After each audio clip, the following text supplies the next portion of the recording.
नमस्कार, एम के एग्जाम मंथन में आपका स्वागत है। मैं मनोज कुमार। आज हम लोग सुपर टेट में पर्यावरण एवं सामाजिक अध्ययन में नदी यानी रिवर के बारे में पढ़ेंगे। तो आइए समझते हैं क्या है रिवर, कैसे उत्पन्न होती हैं और नदी किसे कहते हैं। सबसे पहले देखें कि नदी क्या होती है। नदी जो है एक निश्चित मार्ग पर और एक निश्चित दिशा में स्थल पर बहती हुई एक जलधारा है जिसे हम नदी कहते हैं। कोई एक स्थान है, वहाँ से वह हमेशा अगर बहती रहती है एक निश्चित क्षेत्र में, एक निश्चित दिशा में, तो ऐसी जलधारा को हम नदी कहते हैं। दूसरे शब्दों में कहें तो भूतल पे प्रवाहित एक जलधारा है जिसका स्रोत प्रायः झील, हिमनद, झरना या बारिश का पानी होता है तथा किसी सागर अथवा झील में गिरती है। ऐसी जलधारा को हम नदी कहते हैं। आइए अब देखते हैं, नदी जो शब्द है वह संस्कृत के नद धातु से बना है, नद से बना है, जिसका अर्थ है सरिता या नदी। इस तरीके से समझ में आया होगा कि क्या है इसका शाब्दिक अर्थ। अब देखिए नदी के प्रकार के बारे में। नदी के प्रकार के बारे में हम देखें तो नदी जो है मुख्यतः दो प्रकार की होती है, जिसमें कहा गया है एक सदा नीरा यानी जिसमें पानी हमेशा रहता है, वर्ष भर पानी रहता है, वह वर्ष भर प्रवाहित होती रहती है, उसे सदा नीरा कहा गया है। और यह किस कारण से होती है, इसमें बर्फ़ पिघलने के कारण से इसमें पानी आता है तब यह बहती है, साथ ही बरसण यानी बारिश होती है तो भी बहती है। इस कारण से ये सदा नीरा हमेशा जो है इसमें पानी रहता है और प्रवाहित होती है।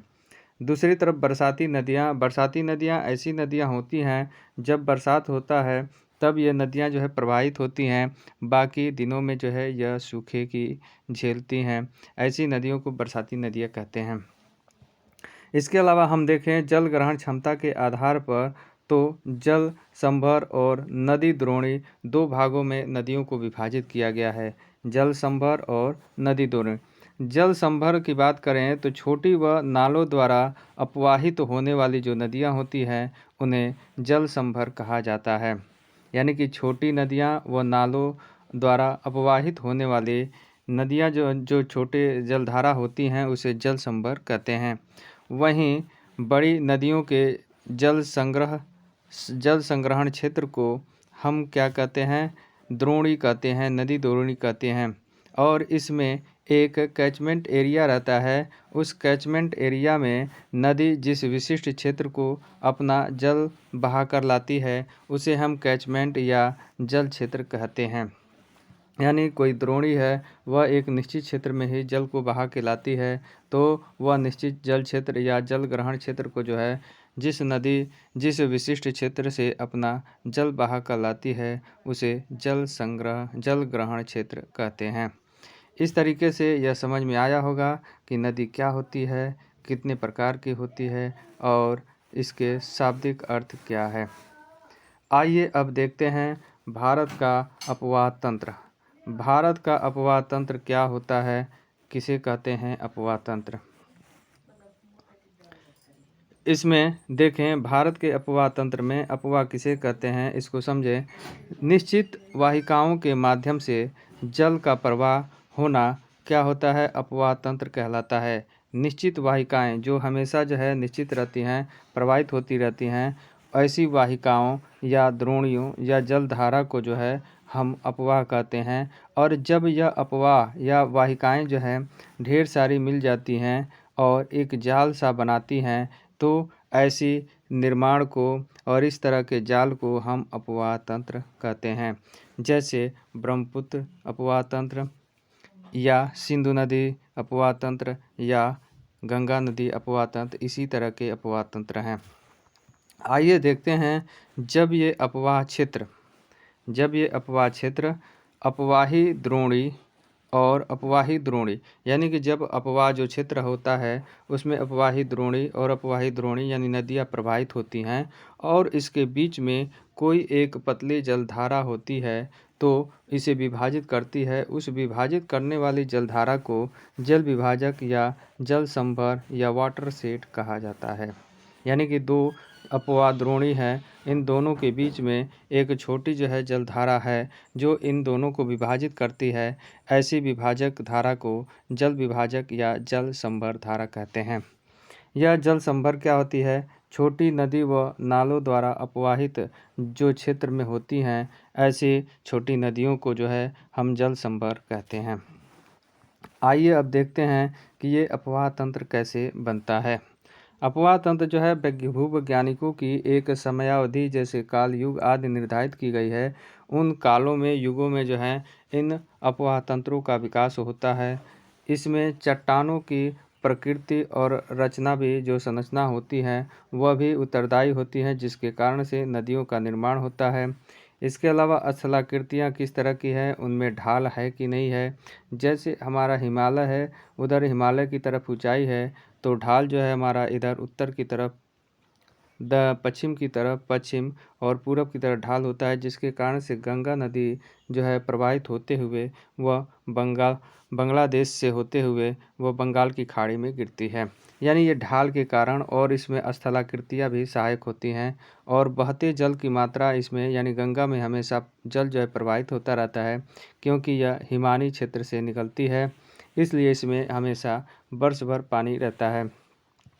वहीं इसमें बहाव की अवधि यानी कि इसमें बहाव कितना हो रहा है, हमेशा हो रहा है या कैसे हो रहा है, जिसके कारण से वह जो है एक क्षेत्र बना लेती हैं, यानी कि एक स्थान बना लेती हैं, जिससे वह नदियाँ जो है वह जलधारा जो है हमेशा उस क्षेत्र से प्रवाहित होती रहती है। तो धीरे धीरे करके एक नदी का जो है निर्माण हो जाता है। तो ये सब कारण है जिसके कारण से नदियों का जो है निर्माण हुआ है।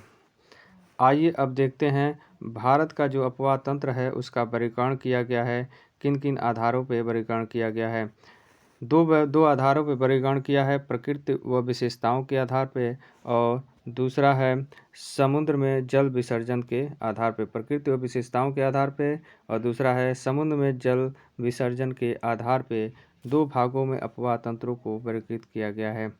आइए देखते हैं पहला अपवाह तंत्र जो है जिसमें प्रकृति व विशेषताओं के आधार पे यह जो अपवाह तंत्र विभाजित किया गया है, इसमें एक समस्या यह है कि चंबल, बेतवा और सोन जो नदी है, इनकी उत्पत्ति हिमालयी जो नदियां हैं उनसे पूर्व की हैं। यही एक समस्या है जिन्हें हम हिमालयी क्षेत्र में या इनके साथ रख सकते हैं, समुद्र जल विसर्जन के आधार पर इन्हें रख सकते हैं, लेकिन यह समस्या जो है बनी हुई है। आइए देखते हैं फिर भी इनकी प्रकृति के आधार पर, इनकी विशेषताओं के आधार पर। इसमें देखें, पहला हिमालयी अपवाह तंत्र और दूसरा है प्रायद्वीपीय अपवाह तंत्र। हिमालयी अपवाह तंत्र में गंगा, सिंध और ब्रह्मपुत्र नदियों को रखा जाता है, जिसमें गंगा का एक अलग तंत्र है, सिंधु का अलग है, ब्रह्मपुत्र का अलग है। इन तीनों का जो है अलग अलग तंत्र है, इसको आगे विस्तार से पढ़ा जाएगा।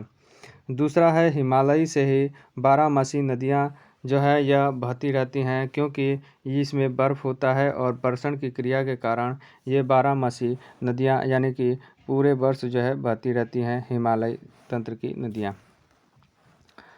आगे देखें, वर्गीकरण के दूसरे आधार के अंतर्गत समुद्र में जल विसर्जन के आधार पे इन नदियों को जो है दो भागों में विभाजित किया गया है, अरब सागर का अपवाह तंत्र और दूसरा है बंगाल की खाड़ी का अपवाह तंत्र। आइए देखते हैं कि ये जल का विसर्जन के आधार पर दो भागों में बांटा गया, अरब सागर और बंगाल की खाड़ी में जो है नदियां जो है प्रवाहित होती हैं। कौन कौन सी? अरब सागर की बात की जाए तो इसमें सिंधु नदी, नर्मदा नदी, ताप्ती नदी, माही नदी, पेरियार आदि प्रमुख नदियां जो हैं इसमें प्रवाहित होती हैं, बहती हैं, अपने जल को ले जाके जो है गिरा देती हैं। ये पूरी नदियां जो है करीब 23% जल जो है वह गिराती हैं, जबकि बंगाल की खाड़ी में जो गिराने वाले नदियां हैं जो अपवाह तंत्र का निर्माण करती हैं, इनमें प्रमुख नदियों में गंगा है, यमुना है, ब्रह्मपुत्र, महानदी और कृष्णा नदी है। यह कुल जल का करीब 77% जल जो है इसमें प्रवाहित करती हैं। इस तरीके से ये बंगाल की खाड़ी में बंगाल की खाड़ी की तरफ प्रवाहित होने वाली, अपने जल को गिराने वाली नदियों का जल जो है बहुत ज़्यादा है।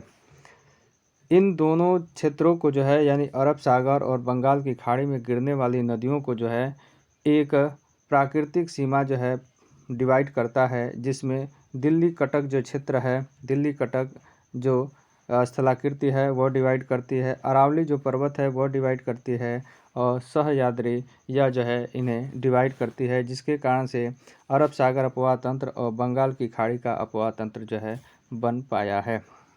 इस तरीके से समझ में आया होगा ये पूरा वर्गीकरण, यानी कि भारत का वर्गीकरण जो अपवाह तंत्र है वह प्रकृति व विशेषताओं के आधार पर किया गया है और समुद्र में जल विसर्जन के आधार पर किया गया है। अब आइए अगला देखते हैं, भारत की नदियाँ। भारत की नदियों को जो है कुछ एक और वर्गीकरण के आधार पर विभाजित किया, जैसे हिमालयी नदियाँ अभी बताएं, सिंधु नदी तंत्र के अंतर्गत, और ब्रह्मपुत्र नदी तंत्र और गंगा नदी तंत्र। इसके अलावा दक्षिण भारत और मध्य भारत की नदियों के बारे में देख लेते हैं, कौन कौन सी नदियां हैं उनके नाम देख लेते हैं, और आगे जो है इन्हें डिटेल से पढ़ा जाएगा।